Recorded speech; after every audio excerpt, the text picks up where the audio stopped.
Ya, halo semua. Saya Jerry. Kita akan lanjut lagi video di playlist membuat RESTful API dengan Node.js. Di playlist ini kita akan bahas mulai dari awal pengenalan Node.js sampai nanti kita akan membuat RESTful API dengan Node.js. Ini video kelima.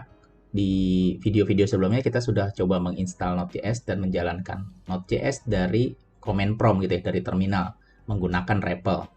Tapi nanti ke depan saat kita bikin aplikasi harusnya kita tidak menggunakan semua kita tuliskan code-nya di terminal gitu ya. Tapi kita akan menuliskan code kita di dalam sebuah file dan kemudian kita akan mengeksekusi file tersebut, menjalankan file tersebut dengan Node.js.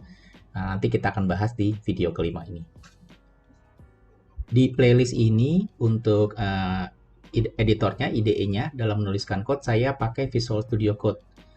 Tapi kalau teman-teman sudah terbiasa dengan editor yang lain juga nggak masalah, itu ya, bisa pakai editor yang bisa teman-teman pakai. Dan tapi kalau mau coba juga dengan editor yang sama, Visual Studio Code ini free, teman-teman bisa download dari sini. Webnya ada di code.visualstudio.com gitu ya. Ini tinggal di download aja, kemudian disesuaikan dengan sistem operasi yang digunakan. Karena ini saya pakai Windows yang 64 bit, ini saya pakai ini, saya sudah download dan saya sudah install. Jadi teman-teman bisa install aja nih Visual Studio Code-nya. Ya, sekarang ini Visual Studio Code-nya tampilannya setelah diinstal kurang lebih seperti ini, dan kita akan menuliskan code baru kita di sini ya. Ini saya sudah bikin beberapa folder gitu ya. Semua script yang kita gunakan di playlist ini, di video ini akan saya sertakan code-nya di GitHub, nanti linknya bisa dilihat di bawah. Nah, sekarang untuk video kelima nih, bukan keempat mestinya. Video kelima ini tentang execute file, ini saya kumpulin di satu folder ini.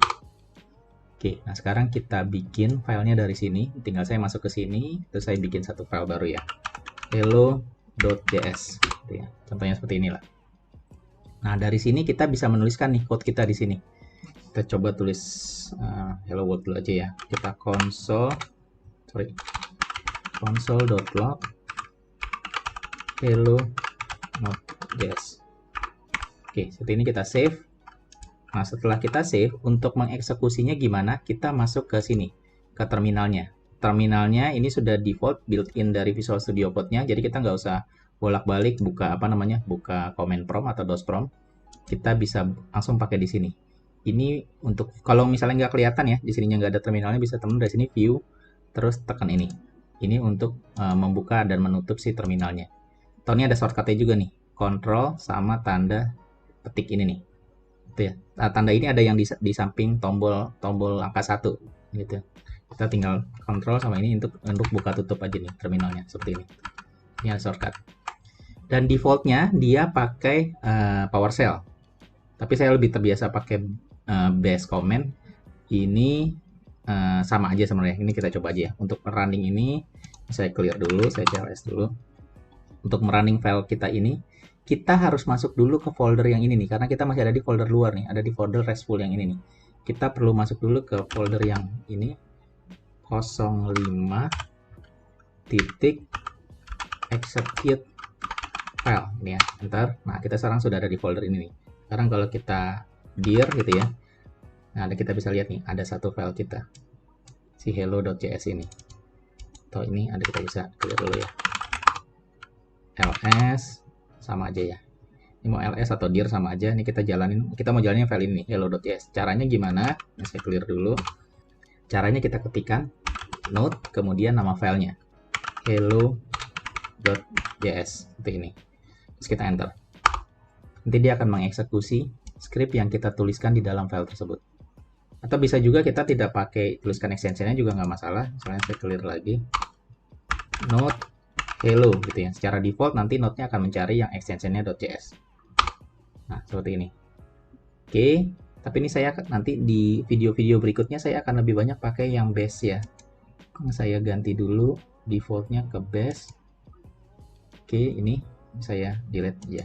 Oke. Nah, kalau teman-teman mau integrasikan Visual Studio Code-nya dengan base, nanti mungkin saya akan bikin videonya ya. Teman-teman bisa lihat aja nanti, ceknya kalau video yang udah jadi saya taruh di card di atas ini, bisa diikutin tutorialnya cara integrasinya dengan Visual Studio Code dengan si base-nya. Oke, nah sekarang kita bisa nuliskan nih file kita di sini nih.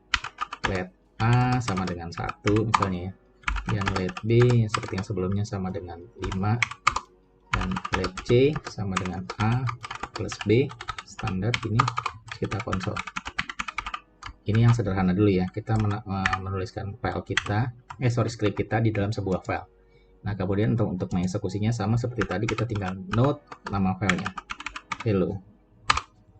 Sorry, ada yang salah. Oke, sorry. Ini dia pindah lagi nih ke folder di luarnya. Kita harus masuk dulu ke folder yang di dalam sini ya. Saya clear dulu. Saya cd ke dalam nama foldernya 05.execute.file. Oke, nah ini kalau saya ls, nah itu baru ada file hello saya. Tadi dia nggak ketemu tuh, dia di luar sini nyariin file hello-nya nggak ketemu.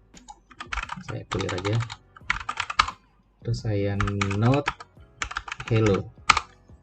Nah, langsung keluar ya. Ini yang C nih, C-nya 6. Gitu. Nah, kita sudah bisa memanggil dan menjalankan script kita yang ada di dalam sebuah file. Gitu. Ini yang sederhana ya. Kita harusnya nggak gini ya. Misalnya kita akan bikin lagi di sini. Di sebelum ini kita delete lagi. Kita punya function tambah gitu ya, A, B. Kemudian ini langsung aja return A plus B gitu ya. Terus kita punya lagi function perkalian A, B. Kemudian langsung return A kali B. Oke, kemudian kita bisa panggil nih si function ini di sini. Console.log, kemudian kita panggil yang function tambahnya, tambah 10,6 gitu ya. Kemudian kita panggil lagi console.log perkalian 5,9 misalnya gini. Oke, kita save, kita coba jalanin lagi, note hello. Oke, langsung keluar ya. Ini kita panggil si tambahnya 10 ditambah 6, langsung di return 16. Dan ini 5 dikali 9 langsung di return 45. Ini kalau kita mau menuliskan code kita di dalam sebuah file gitu ya, dan kita eksekusi dengan Node.js-nya. Ya, sampai di sini kita sudah berhasil menuliskan JavaScript code kita di dalam sebuah file. Kemudian kita pakai Node.js kita untuk menjalankan file tersebut gitu ya. Dan kalau teman-teman perhatikan di sini, ini semua JavaScript yang kita tuliskan, yang kita gunakan di sini sama persis dengan JavaScript yang biasa kita gunakan dalam pembuatan web aplikasi gitu ya, di dalam file HTML.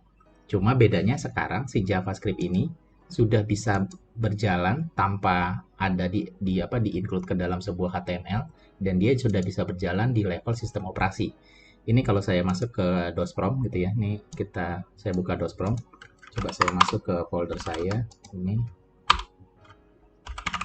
Oke, ini foldernya, saya masuk dulu ya ke dalam sini, cd 05.execute file. Ini saya lihat dulu. Nah, kalau lihat ini file kita, file hello.js kita sudah bisa berjalan dengan bantuan Node di level sistem operasi. Gitu, dia sudah bisa untuk mengeksekusi file kita di sini, di DOS-Prom, di sistem operasi.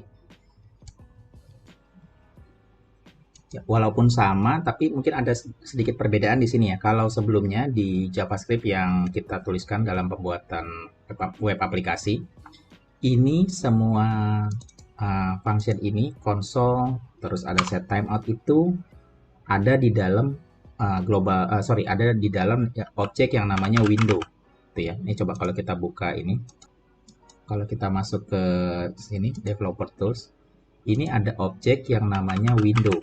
Ya, ini kalau kita enter, nah isinya di sini semua set interval, terus ada set timeout, console, semua ada di dalam sini, di dalam objek ini. Tapi kalau nanti di Node.js, si Node.js sudah tidak kenal tuh si objek window tadi. Coba ya, ini kalau saya clear dulu deh, saya clear, saya note ini ya. Kita masuk ke REPL-nya. Ini REPL-nya ini kan harusnya sama ya dengan kita masuk ke sini. Ini harusnya sama ya. Kalau di sini dia kenal yang namanya window, tapi di sini ini sudah tidak ada nih. Kalau kita klik window, dia sudah tidak kenal.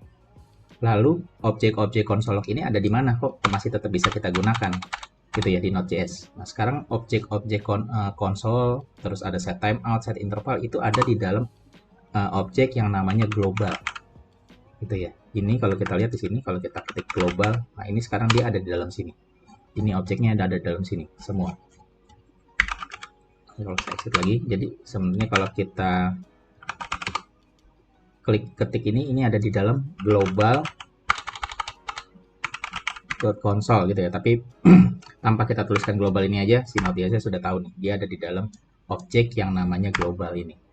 Gitu. Nah, itu yang membedakan antara Node.js dengan yang JavaScript yang ada di client side ya. Karena ini dia cuma hidup di dalam sini aja nih, di dalam si window ini aja, di dalam objek window browser ini aja. Gitu. Tapi karena sekarang dia sudah ada di Node.js, Node.js-nya sekarang sudah mengganti itu ada di dalam variabel global. Kurang lebih itu tadi untuk sedikit perbedaannya antara yang JavaScript yang berjalan di sisi browser dan yang ada di Node.js. Dan sampai di sini juga kita masih bisa menuliskan code-nya hanya di satu file nih. Lalu gimana kalau kita mau menuliskan code-nya lebih dari satu file? Jadi function-nya nggak mungkin kan kita bikin satu aplikasi yang ada di cuma hanya satu file ini aja, satu file JS aja, pasti akan memanfaatkan library-library dari file lain. Bagaimana cara file tersebut berkomunikasi, nanti akan kita bahas di video berikutnya.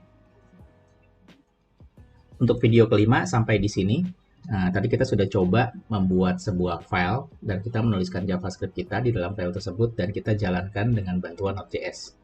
Nah, di video berikutnya kita akan mulai bahas tentang modul pada Node.js gitu ya. Karena nantinya pada saat kita membuat sebuah aplikasi, kita tidak hanya menuliskan sebuah file JavaScript saja, tapi file tersebut akan saling berkomunikasi untuk bisa memanfaatkan library-library yang ada di file lain. Nah, itu nanti kita akan mulai bahas di modul pada Node.js di video berikutnya. Oke, untuk video kali ini sampai di sini. Terima kasih. Sampai ketemu di video berikutnya. Semoga bermanfaat.